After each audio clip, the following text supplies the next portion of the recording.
Republicans can get away with saying everything about an issue, just as Tim Pool did when he was talking to Sam Cedar yesterday, partially because their base is dumber. Holy, that is so crazy. How was Trump able to achieve the zero war notion during his presidency? That's a lie. America's had a 17-year period in its entire history where it wasn't actively engaged in war. Bro, what the fuck just happened? Zin cups. Trump increased drone strikes by 400% in one term.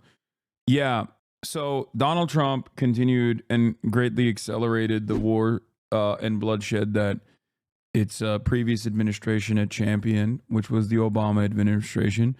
Just like Barack Obama ran on ending the existing wars and then didn't do so and simply continued and greatly accelerated certain aspects of the war, including but not limited to the troop surge in Iraq. He did not close Guantanamo Bay. He did not prosecute people who tortured people in the previous administration. All of that was a lie. And Donald Trump also presented himself as a peaceful dove, as he said correctly that Hillary Clinton was a champion and an architect of the Iraq War, or a champion of the Iraq War, even though Donald Trump himself still turned around and accelerated the wars, including but not limited to drone strikes. Donald Trump actually was worse on our relationship with Iran than even Barack Obama was. Barack Obama's signature and foreign policy achievement was most likely the Iran denuclearization agreement. Donald Trump also in 2016 did another thing that a lot of people forget because he likes to fucking speak from both sides of the mouth and burn the candle on both ends. He would constantly yell about Barack Obama apologizing to the rest of the world on his apology tour because he went to like Japan and said sorry for the nukes or some shit. I don't even remember. He also regularly criticized Barack Obama, as did many Republicans at the time, for saying that there was a red line in Syria and then not crossing said or allowing Syria to cross said red line and not invading Syria. So what you have to remember is that the standards are very different. The standards are very different for both parties.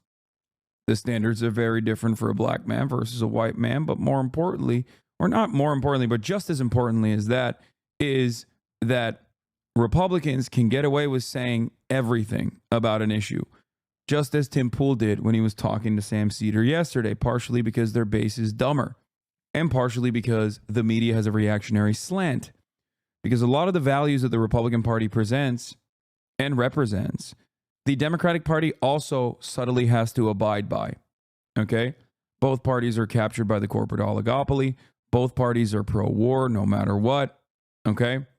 And the Republicans have a lot more leeway, a lot more bandwidth in how fucking aggressive they can be in terms of being pro-war, whereas the Democrats have to constantly go against their base's best interest and go against their base's wishes. In a situation where we have one far-right party and one center-right party, of course, the far-right party is going to have a lot more leeway in making erroneous claims. I'll do you one better. Republicans have to be below a certain standard in order to be seen as genuine. That too. Yeah, Donald Trump showed that. Dems hate their base. Republicans fear theirs. Exactly. Dems hate their base so much, they're trying to fucking desperately change their base. They're like, hey, Republicans, vote for us, please. I'm Jewish. Why is there war? What does this mean?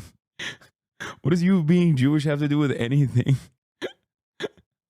So the party base is just Twitter and have no real effect on the world.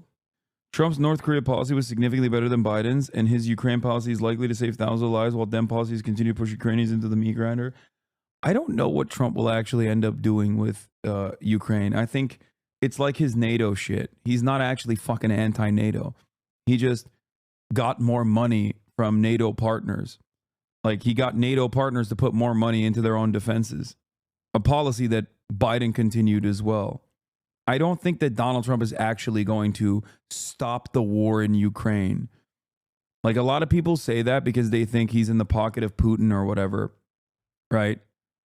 When in fact, I don't think he's going to be in the pocket of Putin and like come to the table and force Ukraine to make concessions to Russia to end the war, to end Russia's invasion, because there are material interests at play there that are far larger. If Donald Trump ends up winning and he does not stop the flow of weapons into Ukraine, do not be shocked. I do not think he will stop funding Ukraine. I don't know why you guys think this. Foreign policy is bipartisan. Foreign policy is bipartisan. It is not directed by moral interests in defending Ukraine, as it is not directed by Trump's own personal potential allegiance to Vladimir Putin.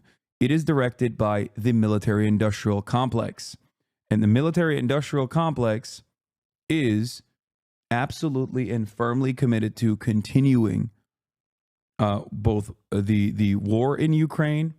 Russia's unjustifiable incursion has been greatly beneficial for them, and they didn't necessarily like that we pulled out of Afghanistan to begin with. Worried that chatters have heard Trump say this shit enough that they believe it too. I think, weirdly enough, like liberals and Republicans kind of handshake on this side. God damn, dude. Holy shit.